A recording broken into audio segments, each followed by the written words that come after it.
Hey guys, कैसे हो आप लोग। मैं ऋषभ आपका स्वागत करता हूं हमारे चैनल ज्ञान सूत्रा एकेडमी पे। तो आज से हम शुरू कर रहे हैं एसएससी 2025 की तैयारी। एसएससी 2025 जो सीजीएल एग्जामिनेशन है उसका डेट आपको आ चुका है, जो कि है 13 अगस्त से लेकर के 30 अगस्त तक। तो अब ऑलमोस्ट आपको 60 डेज, 45 टू 60 डेज अराउंड है आपको। तो इस बीच में हम लोग हर एक टॉपिक को जो एसएससी में पूछे जाने वाले हैं, इंपॉर्टेंट टॉपिक्स हैं, उनमें डिटेल डिस्कशन करने वाले हैं, जिसमें हम लोग एसएससी के सीजीएल, सीएचएसएल, एमटीएस या कोई भी एग्जामिनेशन में बार बार पूछे जाने वाले सवालों को देखने वाले हैं। आज हम लोग स्टार्ट करने वाले हैं पीवाईक्यू के माध्यम से ज्योग्राफी को। तो ज्योग्राफी में टॉपिक है हमारा सोलर सिस्टम, और पीवाईक्यू से के तहत ही मैं आपको हर एक इंफॉर्मेशन जो सोलर सिस्टम के ऊपर होगा और प्लैनेट्स के ऊपर होगा उसे मैं देने वाला हूं। ये क्लास आपको सिलेक्शन की गारंटी देता है। आप अगर इस क्लास को देख रहे हो तो आप समझ लो कि आपको हर एक क्वेश्चन जो आपको प्रीवियस ईयर में पूछे गए हैं उसे हम लोग डिस्कस करते हैं, और वो भी काफी डिटेल में। तो ये हमारा सीरीज का पहला वीडियो है ज्योग्राफी का। अगर आप चैनल पर न्यू हो तो लाइक, शेयर और सब्सक्राइब करना। नीचे टेलीग्राम चैनल का लिंक दिया है, वहां से जाकर के आप इसको फॉलो कर सकते हो। उसके अलावा हिस्ट्री का कंप्लीट सीरीज चल रहा है, जिसको आप डिस्क्रिप्शन बॉक्स या आई बटन पे क्लिक करके देख सकते हो। तो बिना कोई टाइम वेस्ट किए let's start our first question. तो हमारा पहला क्वेश्चन है, who gave the expanding universe hypothesis. तो सबसे पहला क्वेश्चन है, एक्सपैंडिंग यूनिवर्स हाइपोथेसिस किसने दिया। तो ये जो है इसे हम लोग कहते हैं बिग बैंग थ्योरी। क्या बोलते हैं इसे हम लोग? Big bang theory. इसे ही हम लोग कहते हैं एक्सपैंडिंग यूनिवर्स हाइपोथेसिस, मींस ब्रह्मांड का विस्तार का सिद्धांत। ये किसने दिया? Galileo Galilei, Edwin Hubble, James Clerk Maxwell या सीवी रमन। तो इसका आंसर होगा option number B, that is Edwin Hubble. Okay, ये इसका आंसर है एडविन हबल। कब दिया गया ये थ्योरी? तो ये दिया गया आपको 1920 में। और इसमें बताया गया कि यूनिवर्स जो है वो एक्सपैंड कर रहा है। इसमें एविडेंस दिया गया कि स्लोली एंड ग्रेजुअली जो है यूनिवर्स एक्सपैंड धीरे धीरे कर रहा है। गैलेक्सीज जो है अब एक दूसरे से दूर होते जा रही है। ओके, और उसके अलावा इस पे बिग बैंग थ्योरी पे आपको जो नाम है ये किसने दिया है? तो ये दिया था आपको जॉर्ज लेमेटर ने। ठीक है, लेमेटर, जॉर्ज लेमेटर भी बिग बैंग थ्योरी को देने वाले हैं। ओके, उसके अलावा जो गैलियो गैली है यहां पे, वो किसके लिए आपको फेमस है? तो वो फेमस है आपको टेलीस्कोप। टेलीस्कोप के आविष्कार के लिए आपको फेमस है गैलियो गैली।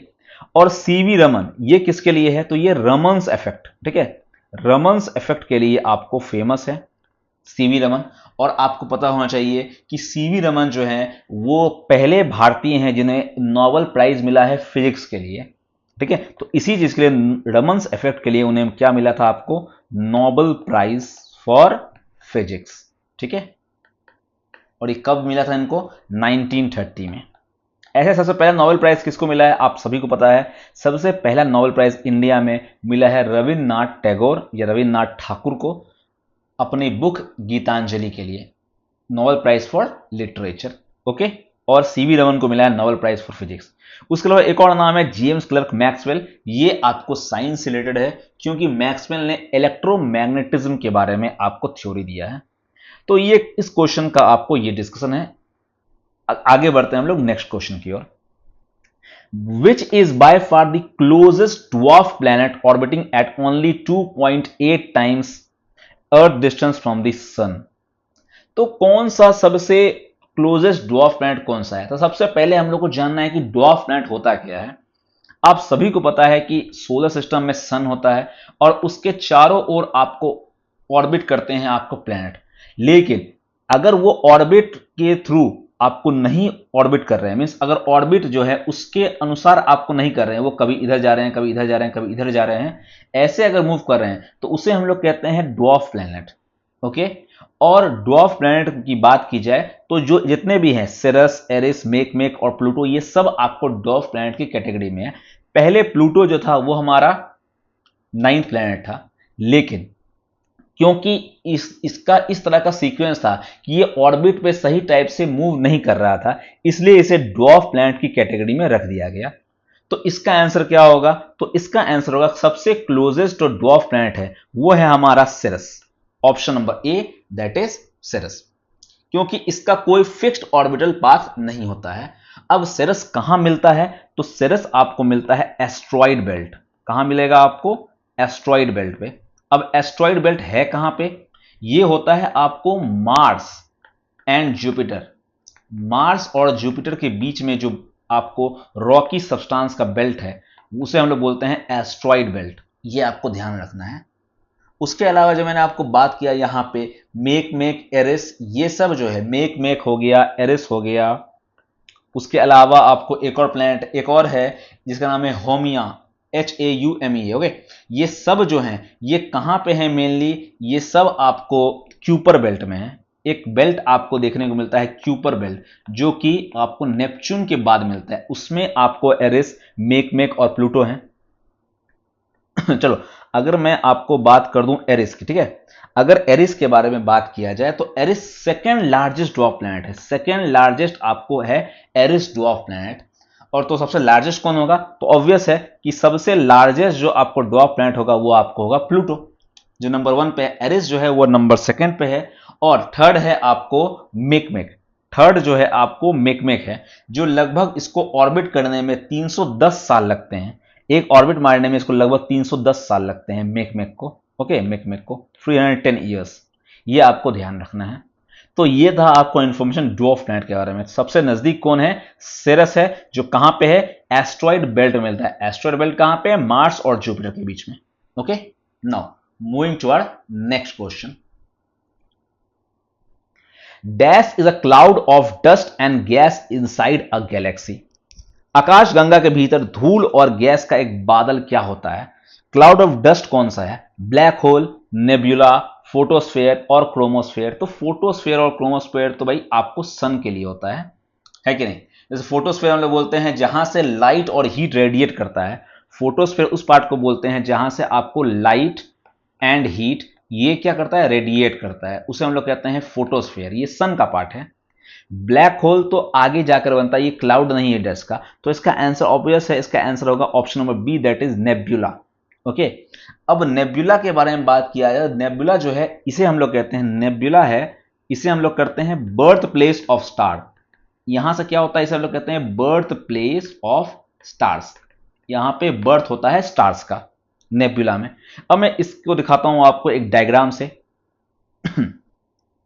तो ये देखो, ये है आपको नेब्यूला, इस स्टेलर नेबुला है। इस स्टेलर नेबुला के दो पार्ट है। एक अगर छोटा स्टार बन गया तो हम लोग बोलेंगे एवरेज स्टार, और एक होता है मैसिव स्टार। तो एवरेज स्टार की प्रॉपर्टी क्या है? वो बाद में जाकर रेड जाइंट बनेगा, उसके बाद ये बनेगा प्लैनेटरी नेबुला, और लास्ट में वो बनेगा व्हाइट ड्वार्फ। लेकिन अगर मैसिव स्टार बन गया नेबुला मिल करके, तो उसके बाद बनेगा सुपर रेड जाइंट, फिर बनेगा सुपरनोवा, और लास्ट में जाकर ये ब्लैक होल का फॉर्मेशन करेगा। तो ब्लैक होल नेबुला का आखिरी फॉर्म है। जब सुपरनोवा ब्लास्ट करता है तो ब्लैक होल बनता है। ओके, तो ये इसके बारे में बात है। तो नेबुला क्या हो गया आपको? Nebula is a birth place of stars. Okay, now moving to our next question. तो नेक्स्ट क्वेश्चन है हमारा, the constellation best seen in the northern hemisphere during the summer and falls around September is. देखो, ये question आपको एक अच्छा question और भारी क्वेश्चन माना जा सकता है, क्योंकि ये बात कर रहा है कि कॉन्स्टेलेशन जो है वो नॉर्दर्न हेमिस्फीयर में दिख रहा है और ये फॉल करता है सितंबर मंथ में। ओके, इसमें एक लाइन छूट गया था, ठीक है, उसमें लिखा हुआ था क्वेश्चन में, शायद मिस्टेक हो गया प्रिंटिंग में। तो उसमें लिखा हुआ था क्रॉस शेप्ड। क्या लिखा हुआ था इसमें? क्रॉस शेप्ड कॉन्स्टेलेशन है, जो कि नॉर्थ हेमिस्फीयर में मिलता है और समर के दौरान मिलता है, और ठीक है, और आपको खत्म हो जाता है ये सितंबर तक। तो ये कौन सा है? सिग्नस, उर्सा मेजर, पेगासस या कैसियोपिया? तो इसका आंसर होगा option number A that is Cygnus. तो सिग्नस क्या है आपको? Cygnus is a cross shaped. ये क्या है आपको? क्रॉस शेप्ड आपको कॉन्स्टेलेशन है देखने को मिलता है सिग्नस। ये आपको ध्यान रखना है। ओके, उसके अलावा ये जो है आपको, इसका नाम जो है ग्रीक वर्ड से लिया गया है, लैटिनाइज्ड ग्रीक वर्ड है। इसका मतलब, सिग्नस का मतलब होता है स्वान। क्या होता है इसका मतलब? स्वान होता है।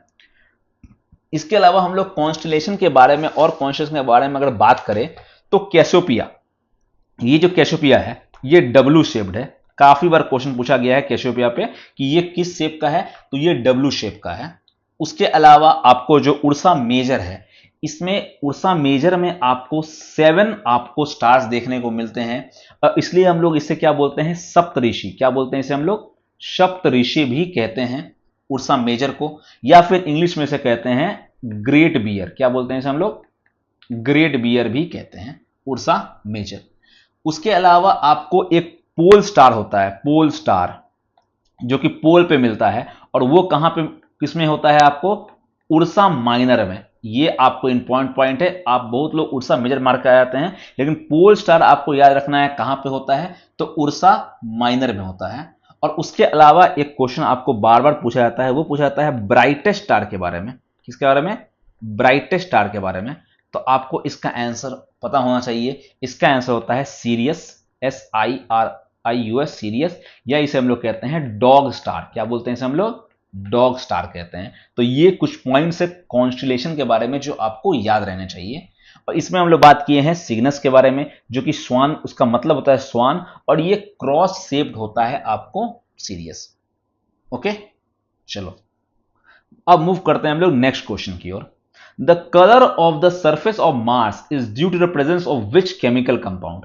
मार्स का जो कलर है, जो कलर आपको क्या होता है मार्स का, इसे हम लोग कहते हैं रेड प्लैनेट कहते हैं। क्या बोलते हैं हम लोग इसे, रेड प्लैनेट कहते हैं। तो ये मार्स का जो कलर है वो किसके वजह से होता है red, magnesium oxide, tin oxide, iron oxide, या फिर नाइट्रोजन ऑक्साइड। तो इसका answer my friends is option number C, that is iron oxide. Iron oxide को किस तरह से हम लोग लिखते हैं, तो Fe2O3, ये इसका केमिकल फॉर्मूला है। ओके, और मार्स में लगभग आपको, मार्स में जो है वो ऑलमोस्ट आपको शेप भी आपको अर्थ की तरह ही है, और मार्स इकलौता प्लैनेट है जिसमें क्या देखा गया है, आपको लाइफ पॉसिबल है। ऐसा माना जाता है कि लाइफ पॉसिबल है आपको कहां पे, मार्स पे। और लगभग मार्स का दिन जो है वो क्या होता है, लगभग आपको अर्थ के जैसा ही होता है। तो मार्स का एक डे जो है आपको ऑलमोस्ट 24 घंटे का ही होता है, 24 घंटे और 37 मिनट का, ये आपको मार्स पे दिन होता है। मार्स के पास 2 आपको मून्स है, 2 मून्स, 2 सैटेलाइट्स। कौन कौन से, एक है फोबोस और एक है डेमोस। ये आपको ध्यान रखना है, ये 2 पॉइंट आपको ध्यान रखना है कि इसके पास 2 ही आपको क्या है, 2 सैटेलाइट है या 2 मून्स हैं, इसका एक है फोबोस है, एक है डेमोस है। तो ये आपको ध्यान रखना है। उसके अलावा जो इस पे एक वॉल्केनो मिलता है, ठीक है, इस पे एक लार्जेस्ट वॉल्केनो मिलता है, उसे आपको ध्यान रखना है। वो कौन सा है, तो वो है आपको ओलंपस मॉन्स, सॉरी, ये क्या है आपको, ओलंपस मॉन्स। ये आपको ध्यान रखना है। ओके, वॉल्केनो, सबसे बड़ा वॉल्केनो, या वॉल्केनो बोलो या माउंटेन बोलो, वॉल्केनो बोलो या फिर माउंटेन बोलो इसे, ये क्या है आपको, ओलंपस मॉन्स है। उसके अलावा मार्स के बारे में बात किया जाए तो इंडिया के द्वारा एक आपको लॉन्च किया गया था मंगलयान, है कि नहीं, मंगलयान आपको लॉन्च किया गया था किसके द्वारा, इंडिया के द्वारा, मार्स में जाने के लिए। और ये जो है 2013 में गया था, जिसको हम लोग बोलते हैं mission mom, okay, Mars orbiter mission.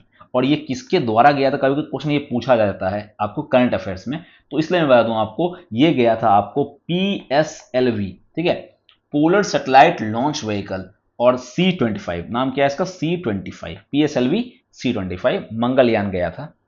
तो इसके बारे में, मार्स के बारे में इतना जानकारी आपके लिए है। ओके, अब हम लोग नेक्स्ट क्वेश्चन की ओर बढ़ते हैं। Which of the following is the second nearest star to the earth. Second nearest star जो है अर्थ के लिए वो कौन सा है, ठीक है, प्रॉक्सिमा सेंचुरी, पोलरिस, सीरियस, या डेल्टा वेलोरम। तो कौन सा है सबसे nearest star to the earth, तो इसका आंसर है प्रॉक्सिमा सेंचुरी। और अगर हम नियरेस्ट स्टार के बारे में बात करें तो नियरेस्ट स्टार कौन होगा, ये तो सबको पता है। तो नियरेस्ट स्टार कौन होगा, आपका सन। सन इज ऑल्सो अ स्टार, और नियरेस्ट स्टार क्या है आपका, सन है, ठीक है। तो उसके बाद जो है सेकेंड नियरेस्ट स्टार है आपका प्रॉक्सिमा सेंचुरी, ऑलमोस्ट आपको 4.24 लाइट ईयर्स, ठीक है, 4.24 लाइट ईयर्स आपको इसका डिस्टेंस है। ओके, प्रॉक्सिमा सेंचुरी का। और उसके अलावा एक और आपको जो यहां दिया हुआ है ऑप्शन, जो कि है डेल्टा वेलोरम। ठीक है, एक डेल्टा वेलोरम है। तो डेल्टा वेलोरम जो है वो क्या है, तो डेल्टा वेलोरम जो है एक ट्रिपल स्टार, क्या है ये, एक ट्रिपल स्टार सिस्टम है जो कि पाया जाता है आपको, एक कॉन्स्टलेशन है जिसको हम लोग बोलते हैं वेला, वेला कॉन्स्टलेशन, उसमें आपको पाया जाता है ट्रिपल स्टार सिस्टम डेल्टा वेलोरम। ठीक है, तो ये आपको ध्यान रखना है। सीरियस के बारे में अभी तुरंत बात हुआ हमारा। सीरियस क्या है, डॉग स्टार, इसे क्या बोलते हैं हम लोग, इसका नाम है डॉग स्टार भी इसे बोलते हैं, जो कि ब्राइटेस्ट स्टार है आपका पूरे आपको एटमॉस्फेयर पे, पूरे आपको कॉन्स्टलेशन में ब्राइटेस्ट स्टार है Sirius. Okay, moving to our next question. Which of the following statements most accurately describes the planet Saturn? इनमें से कौन सा कथन जो है शनि ग्रह के लिए सबसे उपयुक्त है? तो पहला, it is a gas giant made up of mostly of hydrogen and helium and is density is less than that of water. देखो इसमें तो कोई कंफ्यूजन नहीं होगा कि गैस जाइंट है ये और हाइड्रोजन और हीलियम से बना हुआ है। हो सकता है कि इसमें कंफ्यूजन हो कि डेंसिटी जो है वो लेस देन वाटर हो। चलो इस स्टेटमेंट को हम लोग अभी के लिए होल्ड रखते हैं। सेकंड देखते हैं, its surface is reddish in colour. तो भाई ये तो स्टेटमेंट गलत होगा। क्यों? क्योंकि किसका सरफेस रेड होता है, तो वो होता है मार्स। अगला, it was the 7th planet discovered in the solar system. तो ये भी आपको गलत है। ये भी क्या है आपको, 7th प्लैनेट जो है वो सोलर सिस्टम में नहीं है। Okay, it's outer cloud consist of methane and ammonia. ये भी आपको गलत है। तो सबसे बेस्ट डिस्क्राइब करता है वो ऑप्शन नंबर ए। तो मीथेन किस में होता है, मीथेन और अमोनिया जो है ये मेनली आपको जो कैरेक्टरिस्टिक्स है वो किसके हैं, यूरेनस, यूरेनस और नेपच्यून के, ये आपको कैरेक्टरिस्टिक्स हैं। तो सबसे बेस्ट आंसर इसका मोस्ट एक्यूरेटली जो है वो हाइड्रोजन और हीलियम से बना हुआ है ये गैस जाइंट, और डेंसिटी जो है वो उसका पानी से भी कम है। लगभग आपको 0.70 ग्राम पर सेंटीमीटर क्यूब इसका डेंसिटी है, जो कि वाटर से भी आपको डेंसिटी इसका कम है। सैटर्न के बारे में ये जानकारी आपको मिली। ओके, नाउ सैटर्न के बारे में एक और बात हम लोग कर लेते हैं कि सैटर्न का जो आपको खोज किया गया था। ओके, सैटर्न के पास आपको पता है कि सैटर्न के पास आपको रिंग्स होते हैं। ठीक है, उसके पास क्या होते हैं, आपको सैटर्न के रिंग्स होते हैं। तो सैटर्न के रिंग्स को ना एक्चुअली में खोजा किसके द्वारा गया था, तो यूगेन्स के द्वारा। ठीक है, ठीक है, यूगेन्स के द्वारा आपको खोजा गया था क्या, सैटर्न के रिंग्स के बारे में, जो 1655 के आसपास खोजा गया था। ओके, यूगेन्स के द्वारा जो सैटर्न का रिंग्स है। उसके अलावा सैटर्न के पास उसका लार्जेस्ट सैटेलाइट है, और लगभग सबसे ज्यादा सैटेलाइट जो है सैटर्न के पास ही है। ऑलमोस्ट अभी तो और भी बढ़ गया है, लगभग 146 सैटेलाइट है। और सैटर्न का सबसे जो लार्जेस्ट सैटेलाइट है वो कौन सा है आपको, तो सैटर्न का लार्जेस्ट सैटेलाइट है आपको टाइटन। क्या है आपको, टाइटन। ये बात आप याद रखिएगा। ओके, नाउ अब हम लोग नेक्स्ट क्वेश्चन की ओर बढ़ते हैं। Which of the following rocky planets is the fastest planet in our solar system, traveling at about 47 kilometre पर सेकेंड? तो सबसे फास्टेस्ट प्लैनेट सोलर सिस्टम का कौन सा है, जो कि है option number B, that is Mercury. Mercury जो है सबसे फास्टेस्ट प्लैनेट है। सबसे पहला प्लैनेट हमारा सोलर सिस्टम का है मरकरी, और सबसे छोटा प्लैनेट, सबसे क्या है, छोटा प्लैनेट भी है, सबसे स्मॉलेस्ट प्लैनेट अगर बात किया जाए तो कौन है आपका, मरकरी। लगभग 88 डेज लगते हैं इसको क्या करने के लिए, रेवोल्यूशन में। ठीक है, रेवोल्यूशन में इसको लगते हैं 88 डेज, सबसे कम। अर्थ को कितने लगते हैं, 365 डेज, और आपको मरकरी को लगता है मात्र 88 डेज। ये और सबसे फास्टेस्ट प्लैनेट है ये आपके सोलर सिस्टम का, जो लगभग आपको 47 किलोमीटर पर सेकेंड की रफ्तार से चलता है। चलो इस क्वेश्चन पर जब आते हैं तो हम लोग कुछ अब देख लेते हैं कुछ अपने प्लैनेट्स के बारे में। तो आपको पता है टोटल कितने प्लैनेट्स हैं, तो टोटल आपको 8 प्लैनेट्स हैं, है कि नहीं, टोटल 8 प्लैनेट्स हैं। अगर सबका नाम लूं मैं तो कौन कौन से हैं, तो स्टार्टिंग से अगर नाम लिया जाए तो MVEM JSUN, ठीक है, ये आपको सीक्वेंस है।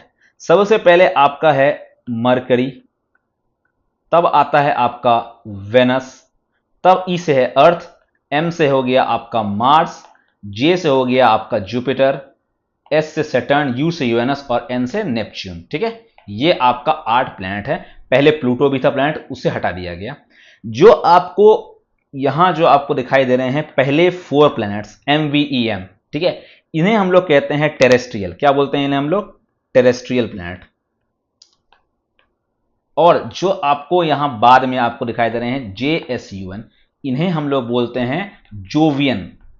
क्या बोलते हैं हम लोग? जोवियन प्लैनेट बोलते हैं। टेरेस्ट्रियल इसीलिए बोलते हैं क्योंकि इसमें आपको पार्ट है रॉकीनेस का पार्ट है, मीन्स रॉक्स प्रेजेंट है। और जोवियन जो है इसलिए बोलते हैं यहां पे सिर्फ और सिर्फ क्या है, आपका मिलेंगे आपको गैसेस से बने हुए हैं ठीक है। बाकी के आखिरी 4 प्लैनेट के बारे में बात किया जाए, और अर्थ और मार्स, अर्थ में भी आपको लाइफ पॉसिबल है और मार्स में भी देखा जा रहा है कि लाइफ जो है वो पॉसिबल होता है। लेकिन अर्थ एक लौता प्लैनेट है जिसमें लाइफ आपको एग्जिस्ट करता है और हम लोग हैं अर्थ में, है कि नहीं? उसके अलावा अगर हम लोग बात करें साइज के अकॉर्डिंग तो देखो, जस्ट ये जो आपका पीछे वाला हिस्सा है वो आगे आ जाएगा, ठीक है। तो JSUN ये आपका हिस्सा है साइज के अनुसार। किसके अनुसार है? साइज के अनुसार। तो सबसे पहले है जुपिटर, सैटर्न, यूरेनस और नेपच्यून, और उसके बाद आपको आएगा अर्थ, ठीक है। उसके क्या आएगा? आपको अर्थ आएगा, फिर आएगा वेनस, और फिर आएगा मार्स, और फिर आएगा आपका मर्क्यूरी। तो ये है JSUN EVMM। EVM तो आपको पता होगा, EVM मशीन होता है, तो EVM लास्ट में याद रखो, EVMM। तो ये है आपको साइज के अनुसार आपको इसका डायरेक्ट, ओके, इसका इंक्रीजिंग टू डिक्रीजिंग ऑर्डर की ओर हम लोग लेके चल रहे हैं इस चीज को, ओके। इसमें आप ध्यान रखिएगा। नाउ नेक्स्ट क्वेश्चन की ओर बढ़ते हैं हम लोग अब। Which planet atmosphere is made up of thick white and yellowish cloud of sulphuric acid? तो कौन सा प्लैनेट का बना हुआ है? तो ये है आपको येलोइश क्लाउड है, आपको option number A, that is Venus. Venus के बारे में अगर हम लोग बात करें तो वेनस जो है उसे हम लोग कहते हैं अर्थ अर्थ की बहन बोलते हैं हम लोग वेनस को, क्योंकि ऑलमोस्ट साइज जो है वेनस का वो आपको अर्थ के अराउंड ही है। अगर देखा जाए तो हॉटेस्ट प्लैनेट क्या बोलेंगे अगर हम लोग इस पे बात करें, तो हॉटेस्ट एंड ब्राइटेस्ट प्लैनेट, ठीक है। हॉटेस्ट एंड ब्राइटेस्ट प्लैनेट कौन होगा? आपका वेनस। और सबसे हॉटेस्ट क्यों, जबकि मरकरी सबसे नजदीक है, तो सबसे हॉट ये क्यों होता है? तो इसका रीजन है, तो सबसे हॉटेस्ट इसलिए क्योंकि इसमें CO2 का मात्रा बहुत ज्यादा है। CO2 और H2SO4 का इसमें CO2 और H2SO4 का इसमें क्लाउड्स देखने को मिलता है, तो इस मात्रा के कारण वो हॉटेस्ट प्लैनेट है। और ये ब्राइटेस्ट प्लैनेट भी है, इसलिए हम लोग इसे क्या बोलते हैं? इवनिंग स्टार, इवनिंग या फिर मॉर्निंग स्टार, ओके। इवनिंग और हम लोग मॉर्निंग स्टार कहते हैं किसे? आपको वेनस को। ये आपको ध्यान रखना है, ओके। उसके अलावा वेनस का एक और नाम है, वेनस को हम लोग लूसीफर भी बोलते हैं। क्या बोलते हैं हम लोग इसे? लूसीफर। ये भी आपको याद रखना है कि हम लोग इसे बोलते हैं लूसीफर, ओके। नाउ अब हम लोग मूव करते हैं नेक्स्ट क्वेश्चन की ओर। Who was the first to develop a mathematical predictive heliocentric model of the solar system? अब सबसे इंपॉर्टेंट है, व्हाट इज हीलियोसेंट्रिक? तो हीलियोसेंट्रिक का मतलब होता है जहां पे सूरज केंद्र में हो। सूरज क्या हो आपको? केंद्र में। तो ये कब होगा? ये किसने दिया? एक्चुअली में ये किसने दिया पहली बार? तो पहली बार ये दिया था आपको निकोलस कॉपरनिकस। तो कॉपरनिकस के द्वारा आपको दिया गया था ये theory, heliocentric model of solar system. Actually में ये आइडिया जो अगर इंडिया में बात किया जाए तो ये आइडिया जो है आपको आर्यभट्ट, जो हमारे फेमस एस्ट्रोनॉमर हैं और मैथमेटिशियन हैं, इन्होंने ये आइडिया जो है पहले दिया था।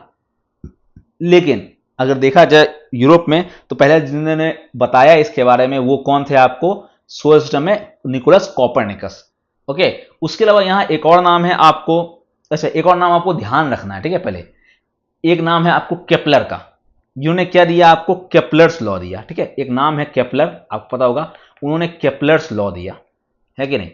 उन्होंने बताया कि किस तरह से आपको एलिप्टिकल आपको ऑर्बिट है, एलिप्टिकल आपको ऑर्बिट है जिसपे अराउंड जो है प्लैनेट्स मूव करते हैं। तो उन्होंने केपलर्स लॉ दिया इस पे। उसके अलावा जो आपको इमैनुअल कांट है, यहां पे एक और नाम है आपको इमैनुअल कांट, ठीक है। इन्होंने आपको दिया है एक थ्योरी जिसका नाम है नेबुलर हाइपोथेसिस, ठीक है। ये आपको ध्यान रखना है, नेबुलर हाइपोथेसिस। ये आपको दिया है इमैनुअल कांट ने। अब इमैनुअल कांट ने इस थ्योरी को दिया आपको, ओके। और क्या है, जैसा मैंने आपको पहले बताया कि नेब्युला से बना हुआ है पूरा, आपको क्या, पूरा प्लैनेट। तो ये दिया है, ये थ्योरी जो था कि इमैनुअल कांट ने दिया आपको, ओके। ये थ्योरी आपको दिया गया इमैनुअल कांट के द्वारा। उसके अलावा इसी को और बेहतर रिवाइज किया गया किसी द्वारा, लैपलेस के द्वारा। यहां जो दिया हुआ है पियरे साइमन लैपलेस, इसको और बेहतर आपको रिवाइज किया गया। और बिग बैंग थ्योरी तो आपको पता ही, ये एक थ्योरी है जो जॉर्ज लेमेटर के द्वारा प्रपोंड किया गया था, एक्चुअली में दिया गया था हबल के द्वारा। पहले क्वेश्चन में हमने डिस्कस किया था, है कि नहीं। चलो अब नेक्स्ट क्वेश्चन की ओर बढ़ते हैं हम लोग। Who calculated the approximate location of the planet Neptune by studying the gravity inducted disturbance in the motion of Uranus? तो भाई नेपच्यून का आपको एक्चुअली में स्टडी करके आपको उसका लोकेशन, अप्रोक्सीमेट लोकेशन बताया गया है स्टडी करके। तो ये किसने किया था? तो सबसे यहां पे सबसे जो लंबा नाम है अर्बन जीन जोसेफ ली वेरियर, ये इसका आंसर होगा ऑप्शन नंबर डी, ओके। ये एक फ्रेंच एस्ट्रोनॉमर है और नेपच्यून जो है वो 8वां और सबसे जो लास्ट प्लैनेट है, जो जैसे मैंने आपको पहले बताया, वो प्लैनेट है आपको, और सेकंड कोल्डेस्ट प्लैनेट भी है। सेकंड कोल्डेस्ट प्लैनेट भी है आपको, कौन है आपको? नेपच्यून है कि नहीं। और ये जो है, इसको हम लोग कहते हैं आइस जाइंट भी कहते हैं, इसे हम लोग क्या बोलते हैं, हम लोग आइस जाइंट भी कहते हैं। और ये कब दिया गया? 1846 में, ठीक है, 1846 में ये खोज हुआ था। और इसका कलर जो है ना आपको नेपच्यून का, वो ब्लूइश कलर है। किस कलर, कैसा कलर है? ब्लूइश कलर है। अब आप बोलोगे ब्लूइश कलर किस कारण से है? तो ब्लूइश कलर है मीथेन के कारण। किसके कारण है ब्लूइश कलर? मीथेन के कारण है आपको नेपच्यून का, ओके। और ये आपको चौथा लार्जेस्ट प्लैनेट है कि नहीं, fourth, JSUN, fourth largest planet है आपको। और इसका जो फेमस आपको मून है, इसका फेमस आपको मून के बारे में याद रखना है, जो ट्रिटन है, ट्रिटन, ये आपको ध्यान रखना है नेपच्यून के बारे में। तो ये कुछ पॉइंट्स थे जो आपको नेपच्यून के बारे में याद रखना है। इसका एटमॉस्फेयर ऑलमोस्ट हाइड्रोजन और हीलियम का ही बना हुआ है। तो ये कुछ पॉइंट्स थे जो आपको याद रखने हैं, किसके? नेपच्यून के बारे में। अच्छा, यूरेनस के बारे में एक पॉइंट है कि यूरेनस को हम लोग क्या बोलते हैं? लेटा हुआ ग्रह भी बोलते हैं। लेटा हुआ मीन्स आपको रोलिंग प्लैनेट, क्या बोलते हैं हम लोग यूरेनस को? अच्छा, यूरेनस लिख देता हूं आपको, यूरेनस को हम लोग बोलते हैं रोलिंग प्लैनेट, रोलिंग, ये लेटा हुआ ग्रह, ठीक है। क्यों? क्योंकि इसका जो टिल्टेशन है ये ऑलमोस्ट आपको 98 डिग्री टिल्टेड है अपने एक्सिस से, ठीक है। ऑलमोस्ट आपको 98 डिग्री जो है वो टिल्टेड है अपने इससे। और ये जो है क्लॉकवाइज रोटेट करता है। देखो, दो पॉइंट है आपको इसके बारे में।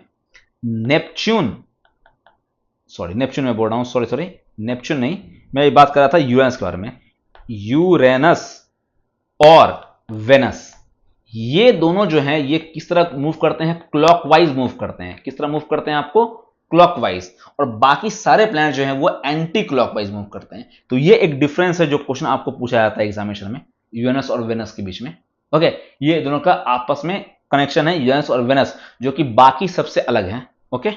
चलो नेक्स्ट। तो the point in the orbit of the object orbiting the earth that is the greatest distance from the centre of the earth is known as, ठीक है। तो बोला जा रहा है कि ऐसा पॉइंट बताओ, लगभग सैटेलाइट का ये पॉइंट होता है। तो ये सैटेलाइट का पॉइंट जो सबसे ग्रेटेस्ट डिस्टेंस पे है सेंटर ऑफ अर्थ से, ग्रेटेस्ट डिस्टेंस पे अगर सैटेलाइट, सपोज बात करा जाए हम लोग मून के बारे में, मून ही हमारा सैटेलाइट है, तो जो ग्रेटेस्ट डिस्टेंस है मून का, तो वो क्या होगा? पेरिजी, एपोजी, पेरिहिलियन या एपीहिलियन? तो इसका आंसर होगा my friends, it will be apogee, option number B, apogee. Apogee जो है वो आपको greatest distance from the centre of the earth है। तो एपोजी का आपको अप्रोक्सीमेट अगर बताया जाए तो 4,05,500 किलोमीटर, ओके। 4,05,500 आपको किलोमीटर आपको डिस्टेंस है। और उस तरह पेरिजी, पेरिजी होता है शॉर्टेस्ट डिस्टेंस। क्या बोलते हैं अगर हम लोग शॉर्टेस्ट डिस्टेंस को बात करें तो वो होता है पेरिजी। तो वो लगभग आपको 3,64,000 आपको किलोमीटर के आसपास आपको है, ओके। और एपीहिलियन और पेरिहिलियन, तो ए से एपीहिलियन, तो एपीहिलियन जो है वो आपको क्या होगा? फार्देस्ट डिस्टेंस फ्रॉम सन, ये सन से रिलेटेड, ये दोनों किस रिलेटेड है आपको? सन से। तो सबसे अगर फार्देस्ट डिस्टेंस के बारे में बात किया जो कि है एपीहिलियन, तो एपीहिलियन जो है ऑलमोस्ट 152.1 मिलियन किलोमीटर का इसमें आपको डिस्टेंस है। और पेरीहिलियन के बारे में बात किया जाए तो 147.5 मिलियन किलोमीटर के बारे में डिस्टेंस है इसका। तो ये आपको कुछ पॉइंट्स है जो आपको याद रखने हैं। तो एपिहिलियन होता है फारदेस्ट पॉइंट फ्रॉम सन, और आपको पेरीहिलियन होता है शॉर्टेस्ट डिस्टेंस फ्रॉम दी सन। ये कुछ पॉइंट्स है जो आपको याद रखने हैं, ठीक है। अर्थ जो होता है क्लोजेस्ट होता है अपने सन के, जब आपको समय किया किसका होता है, पेरीहिलियन का, वो क्लोजेस्ट होता है।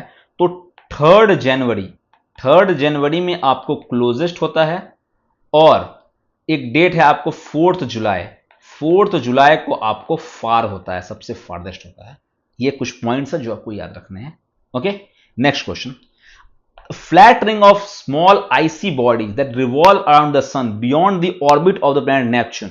इसके बारे में मैंने आपको पहले क्वेश्चंस में बताया है कि नेपच्यून ग्रह के कक्षा के पार सूर्य की परिक्रमा करने वाले बर्फीले पिंडों का एक समतल पट्टी, मींस एक बेल्ट को क्या बोलते हैं हम लोग, तो उसे हम लोग कहते हैं क्यूपर बेल्ट। ये नेपच्यून के आपको बियॉन्ड मिलता है। ये नेपच्यून क्या मिलता है आपको, बियॉन्ड नेपच्यून मिलता है आपको एक बेल्ट है जिसको हम लोग बोलते हैं क्यूपर बेल्ट, ठीक है। ये एक इंसान थे जिनका नाम था गेरार्ड, ठीक है, गेरार्ड क्यूपर। एक नाम इसका नाम क्या था, गेरार्ड क्यूपर। इन्हीं के नाम पे ये रीजन पड़ा है, और इनके द्वारा ये बताया गया था 1951 में, 1951 ये बताया गया था। और उस तरह एक आपको एस्ट्रॉइड बेल्ट भी है, वो कहां पे है मैंने बताया आपको, मार्स और जुपिटर के बीच में, ठीक है। चलिए नेक्स्ट क्वेश्चन की ओर बढ़ते हैं हम लोग। 1905 में आपको सोलर सिस्टम को originated from encounter between sun and the other star and को develop the planetesimal hypothesis with Thomas Chamberlin. देखो बोल रहा है कि एक थ्योरी दिया गया है जिसका नाम है आपको प्लैनेटिस्मल हाइपोथेसिस।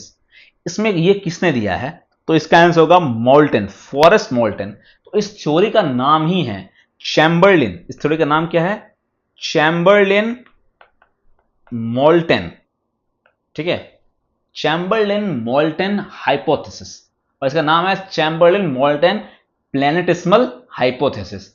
इसमें बताया गया है कि ये पहले बताया गया था कि सेलेस्टियल एक्चुअल में क्या हुआ था, इनकाउंटर हुआ था सन और एक स्टार के बीच में, और इससे क्या हो गया, आपको प्लैनेट टूट के बिखर गए, और लास्ट में प्लैनेट का क्या हुआ, जो छोटे छोटे प्लैनेट्स हैं, प्लैनेट पहले प्लैनेट नहीं थे, वो प्लैनेटिस्मल बन गए। क्या बन गए वो, प्लैनेट सब टूट के ना प्लैनेटिस्मल बन गए। और प्लैनेटिस्मल का एक्रीशन हुआ है, क्या हुआ है, एक्रीशन। एक्रीशन होता है वो आपस में आकर जुड़ गए हैं, जुड़ने से क्या हुआ, प्रोसेस हुआ है ये, और इस जुड़ने के कारण इस सोलर सिस्टम का निर्माण हुआ है। तो ये इस तरह का थ्योरी था आपको चैम्बरलिन मोल्टन प्लैनेटिस्मल हाइपोथेसिस थ्योरी। तो ये थ्योरी दिया गया है मोल्टन और चैम्बरलिन के द्वारा, ये आपको पॉइंट याद रखना है। ओके, चलो नेक्स्ट क्वेश्चन की ओर बढ़ते हैं। What is observe trend regarding the distance between galaxies. तो गैलेक्सीज का ट्रेंड क्या है, डिस्टेंस क्या होता है गैलेक्सीज के इसमें, तो ये इससे इजी क्वेश्चन कुछ नहीं होगा। तो आपको पता है कि एक थ्योरी आया था बिग बैंग थ्योरी भी, है कि नहीं, बिग बैंग थ्योरी आया, जिसको हमने क्या बोला, सबसे पहला क्वेश्चन में हमने यही डिस्कस किया है, जिसे हमने बोला है एक्सपैंडिंग यूनिवर्स थ्योरी। तो भाई क्या होगा, एक्सपैंड ही करेगा। गैलेक्सीज क्या कर रहे हैं, एक दूसरे से क्या कर रहे हैं, एक्सपैंड कर रहे हैं, वो इंक्रीज हो रहा है, डिस्टेंस क्या हो रहा है, इंक्रीज हो रहा है। तो इसका आंसर क्या होगा, इंक्रीजिंग, है कि नहीं। और ये पहली बार मतलब एडविन हब्बल ने इसे बताया था, मैंने बोला था आपको इसके बारे में, है कि नहीं। तो वेरी इजी क्वेश्चन। चलो नेक्स्ट क्वेश्चन की ओर बढ़ते हैं। On which planet the great red spot, a rotating oval of cloud twice as wide as earth observed for more than 300 years। तो बोल रहा है कि ग्रेट रेड स्पॉट कहां मिला है देखने को, ठीक है। अब ग्रेट रेड स्पॉट से आप बिल्कुल कंफ्यूज मत होना कि ये मार्स पे होगा, ऐसे ऑप्शन मार्स नहीं दिया हुआ है कि रेड प्लैनेट तो मार्स होता है तो ग्रेट रेड स्पॉट भी मार्स मिलेगा, ऐसा बिल्कुल नहीं है। ग्रेट रेड स्पॉट जो है वो कहां मिलता है, वो मिलता है जुपिटर में, जो सबसे बृहस्पति, जो हमारा सबसे बड़ा ग्रह है कि नहीं। और इसका जो आपको सबसे लार्जेस्ट प्लैनेट है और सबसे शॉर्टेस्ट इसका रोटेशन पीरियड है। सबसे धीरे रोटेशन कौन करता है, आपको जुपिटर ही करता है।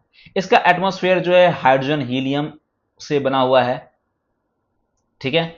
और ये जो है इसमें लगभग बहुत सारे मून्स हैं, 96 मून्स हैं और बढ़ते ही जा रहे हैं। और इसके सबसे लार्जेस्ट मून है, सबसे लार्जेस्ट सैटेलाइट, जो कि पूरे सोलर सिस्टम का लार्जेस्ट सैटेलाइट जो इसी का है, उसका नाम क्या है, तो उसका नाम है गैनेमेड।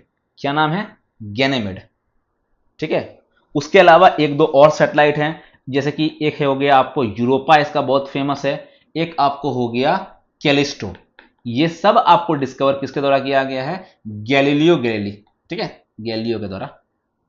ठीक है, ये आपको ध्यान रखना है, गैलीलियो के द्वारा ये डिस्कवर किया गया है जुपिटर के बारे में, ये आपको पॉइंट याद रखना है। ठीक है, इसे हम लोग विंटर प्लैनेट भी कहते हैं। सबसे ठंडा प्लैनेट अगर देखा जाए तो यही है आपका जुपिटर। ओके, चलो नेक्स्ट हम लोग बढ़ते हैं। हम लोग who propose the concept of steady state theory of the universe. Steady state theory of the universe किसने बोला है? तो ये थ्योरी एक्चुअली में होता क्या है, ये एक थ्योरी है जिसमें बोला गया यूनिवर्स जो है वो कॉन्स्टेंटली एक्सपैंड हो रहा है but with a fixed average density, लेकिन डेंसिटी जो है उसका फिक्स्ड है। तो ये बोला गया है, ये किसके द्वारा दिया गया है? तो इसका आंसर होगा फ्रेड हॉयल। किसके द्वारा? Fred Hoyle. ठीक है, तीन साइंटिस्ट थे मेनली, एक थे बॉन्डी, गोल्ड और हॉयल। ठीक है, याद रखना, बॉन्डी, गोल्ड और हॉयल। ठीक है, ये तीन साइंटिस्ट हैं जो इन्होंने स्टेडी स्टेट थ्योरी दिया है। तो थ्योरीज के बारे में आपको याद रखना, जो मैं जितने क्वेश्चन मैंने बताए ऑलमोस्ट आपको पूरा का पूरा इसमें सोलर सिस्टम कवर हो रहा है। तो ये वीडियो आपके लिए उतना इंपॉर्टेंट है। नीचे आपको टेलीग्राम चैनल पे इसका पीडीएफ मिल जाएगा, डिवाइस करने के लिए आपको काफी इंपॉर्टेंट है, वो जरूर आप देख लेना। ठीक है, चलो। Cosmic snowballs of frozen gases, rocks and dust that orbit the sun are known as। जो स्नो आपको देखने को मिलता है, स्नोबॉल्स, ठीक है, फ्रोजन गैसेस का, रॉक्स का, डस्ट का, जो सन की तरफ ऑर्बिट करता है, उसे क्या बोलते हैं? मीटियोर्स, स्टार्स, मीटियोराइट्स या कॉमेट्स। तो इसका आंसर है option number D, that is comet. क्या है इसका आंसर? कॉमेट्स, है कि नहीं? अब कॉमेट्स के बारे में अगर बात होती है तो कॉमेट्स जो है उसका एक हेड होता है और एक टेल होता है। ठीक है, एक लास्ट में टेल होता है, एक हेड होता है। और कॉमेट में सबसे जो आपको फेमस कॉमेट है वो क्या है? हैलीज कॉमेट। क्या है? हैलीज कॉमेट, जो हमेशा हर 76 ईयर्स पे, हर 76 ईयर्स पे देखने को मिलता है कि नहीं?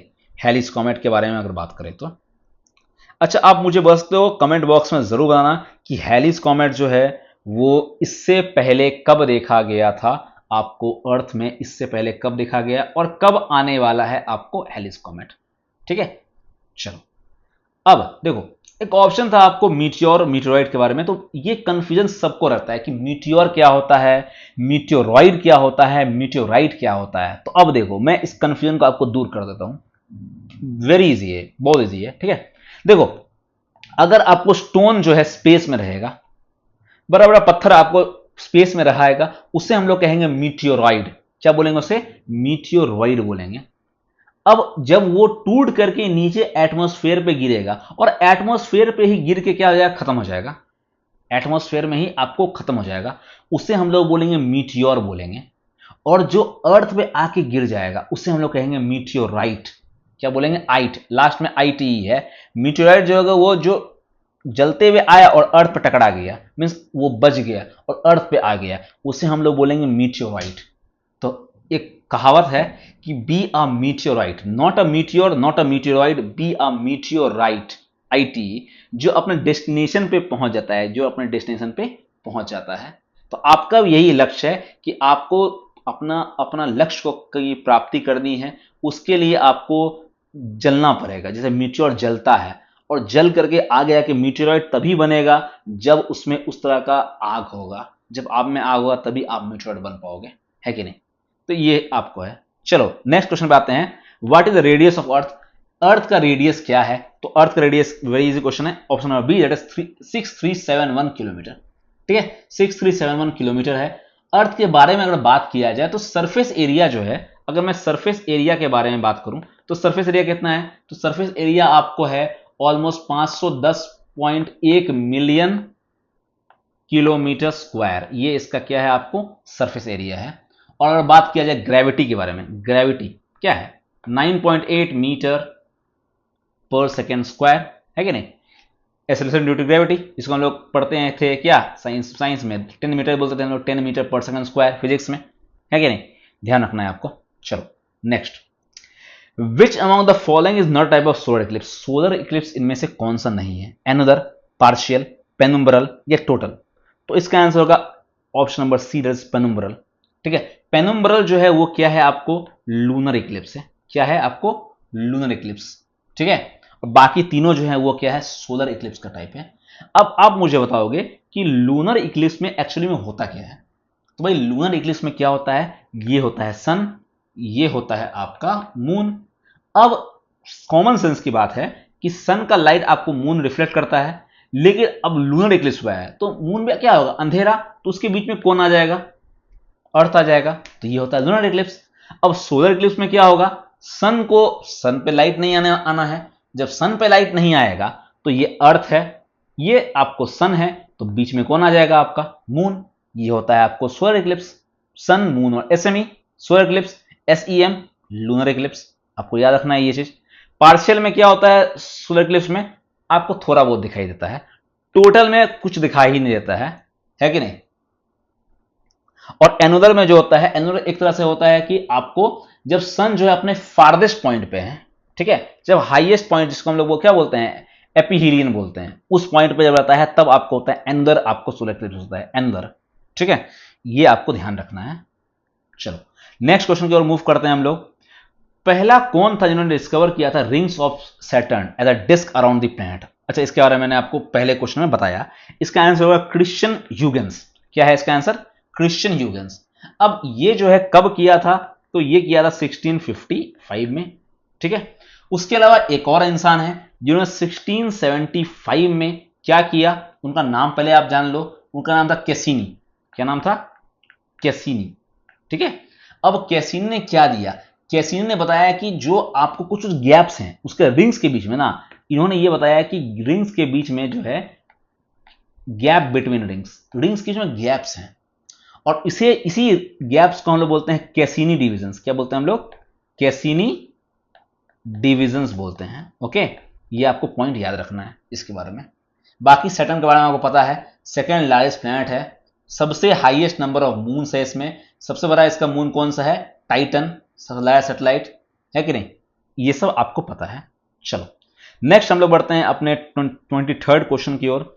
विच the following statement regarding the moon is correct. Moon का कौन सा स्टेटमेंट सही है आपको, तो ये हिंदी में आ गया क्वेश्चन, तो देख लो। न्यू मून के बाद चंद्रमा का प्रकाशित भाग हर दिन बढ़ता है, और फुल मून के बाद चंद्रमा का प्रकाशित भाग हर दिन घटता है।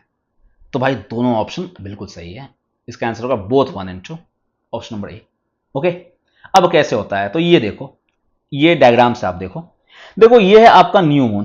क्या है आपका न्यू मून, न्यू मून इस तरह से आगे बढ़ रहा है, देख रहे हो पार्ट क्या हो रहा है, जो लाइटिंग पार्ट होता है वो आ रहा है आपको, और आ रहा है, ऑलमोस्ट पूरा आ गया है, और ये फुल मून हो चुका है। अब फुल मून का क्या हो रहा है, देखो घट रहा है धीरे धीरे, देख रहे हो घट रहा है, और आखिरी में पूरी तरीके से खत्म हो जाएगा। तो यही बोला गया है, न्यू मून के बाद बढ़ता है और फुल मून के बाद घटता है। तो बिल्कुल सही बात है, तो दोनों ऑप्शन क्या होगा आपका सही होगा, है कि नहीं। चलो अगला है, the radiation belts are giant swaths of magnetically trapped highly energetic charge particles that surround Earth. भाई ऐसी पट्टी जिसमें आपको रेडिएशन बेल्ट होता है, जो चारों तरफ सराउंड करता है अर्थ को, वो कौन सी पट्टी है, तो इसका आंसर होगा option number A, it is Van Allen. Van Allen belt जो है यही इसका आंसर है, वैन एलन बेल्ट। ओके,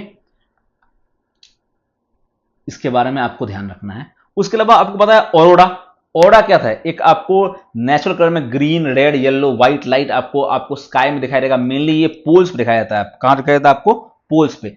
जैसे कि नॉर्थ पोल के बारे में अगर बात किया जाए और साउथ पोल के बारे में बात किया जाए, तो ऑरोरा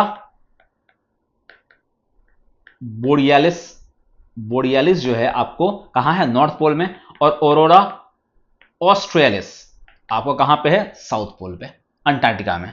नॉर्थ पोल पे आपको ऑरोरा बोरियालिस और साउथ पोल पे ऑरोरा ऑस्ट्रेलिस। ठीक है, ये आपको ध्यान रखना है। उसके अलावा एक क्यूपर बेल्ट के बारे में बात की है, और चिनूक तो एक्चुअली में आपको पता होना चाहिए कि रॉकीज माउंटेन पे ये बहता है। ये एक तरह का क्या है आपको, रॉकीज माउंटेन पे क्या है आपको, लोकल विंड है, ये लोकल विंड है, ये आपको वार्म विंड है। ठीक है, वार्म विंड है। जब हम लोग पढ़ेंगे विंड के बारे में तो हम लोग इस क्वेश्चन में देखेंगे चिनूक क्या है। ठीक है, चलो नेक्स्ट क्वेश्चन की ओर बढ़ते हैं हम लोग। In which the following periods the meteor shower name Quadrantids generally visible. ये क्वेश्चन अच्छा क्वेश्चन है, इंपॉर्टेंट क्वेश्चन है आपके लिए। कब दिखाई देता है ये मीटियोर शावर, अगस्त, अक्टूबर, मई या फिर दिसंबर। तो इसका आंसर है दिसंबर जनवरी के समय में। ठीक है, दिसंबर जनवरी के समय में ये आपको दिखाया जाता है नॉर्थ हेमिस्फीयर पे। इसे हम लोग कहते हैं ब्राइट फायर बॉल मीटियोर्स। क्या बोलते हैं इसको हम लोग? फायर बॉल मीटियोर्स भी बोलते हैं, फायर बॉल मीटियोर्स बोलते हैं। ठीक है, याद रखिएगा। ओके, नाउ आखिरी क्वेश्चन हमारा, how many degrees does the earth rotate about own axis in 1 hour. भाई 1 आवर पे कितने डिग्री का वो बनाता है? तो कितना होगा? 10, 20, 24, 15। तो इसका आंसर क्या होगा? ऑप्शन नंबर डी इज 15, है कि नहीं? एक घंटे में कितना कितना वो करता होगा? तो आपको पता है हर आपको 24 घंटे में, हर 24 घंटे में कितना, 24 घंटे में आपको अर्थ पूरा अपना एक एक्सिस घूम जाता है। एक एक्सिस का मतलब होता है 360 डिग्री। तो एक घंटे में क्या होगा?